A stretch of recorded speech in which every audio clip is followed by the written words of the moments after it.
नमस्कार, मी अनंत जोशी.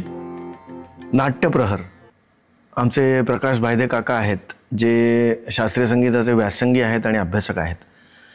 त्यांनी नाट्यसंगीत आणि शास्त्रीय संगीताचा अभ्यास करता करता एक कल्पना अशी मांडली की शास्त्रीय संगीताच्या रागदारी बंदिशींवर आधारित त्या रागांच्या समयचक्रानुसार अनेक वेगवेगळे कार्यक्रम होतात किंवा तशा संकल्पनांवर आधारित वेगवेगळ्या बंदिशी आणि वेगवेगळे राग याची संकल्पना मांडली जाते. आपलं नाट्यसंगीत हे सुद्धा पूर्णपणे शास्त्रीय संगीत आणि उपशास्त्रीय संगीतावर आधारित आहे. मग ती नाट्यपदं ज्या रागांवर आधारित आहेत अशा रागांच्या समयचक्रानुसार नाट्यसंगीतामध्ये काही विविधता आढळते का किंवा तशी काही मांडणी करता येते का असा विचार त्यांनी केला. ती संकल्पना प्रत्यक्षात आणण्यासाठी काम करण्याचं भाग्य मला मिळालं आणि ती सगळी संकल्पना आता प्रत्यक्षात येते, उतरते. यासाठी अनेक वेगवेगळ्या लोकांचं सहकार्य लाभलेलं आहे. त्यांचा नामनिर्देश सगळ्या व्हिडिओमध्ये तुम्हाला दिसणारच आहे. तर ही संकल्पना आता आम्ही सुरू करतोय नाट्यप्रहर या नावाने.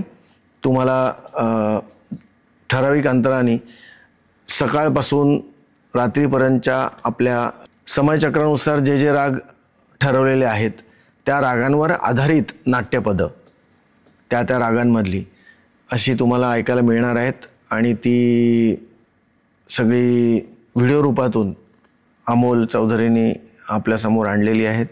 याच्यामध्ये ओमकार प्रभुघाटे, प्राजक्ता जोशी आणि अजिंक्य पोंक्षे या 3 गायकांनी ही नाट्यपदं गायलेली आहेत. त्याला चंद्रशेखर बांबर्डेकर, हर्षल काटदरे आणि आमचे प्रकाश वगळ काका यांनी ऑर्गन आणि हार्मोनियमची साथ केली आहे. त्याच्यानंतर आदित्य पानवलकर या तरुण तबलावादकांनी याच्यामध्ये तबल्याची संगत केलेली आहे. गणेश पोकळेंनी अतिशय सुंदर त्याचं रेकॉर्डिंग आणि मिक्सिंग केलेलं आहे. तर अशी ही सगळी संकल्पना जी शब्दरूपाने मांडणार आहे ती आमची शब्दश्री म्हणजे धनश्री लेले, तिचं निरूपण यामध्ये तुम्हाला ऐकायला मिळणार आहे. अशी ही एक मालिका आम्ही घेऊन तुमच्यासमोर येतोय. तर ती तुम्हाला कशी वाटते हे आम्हाला तुमच्या प्रतिसादातून कळवा. धन्यवाद.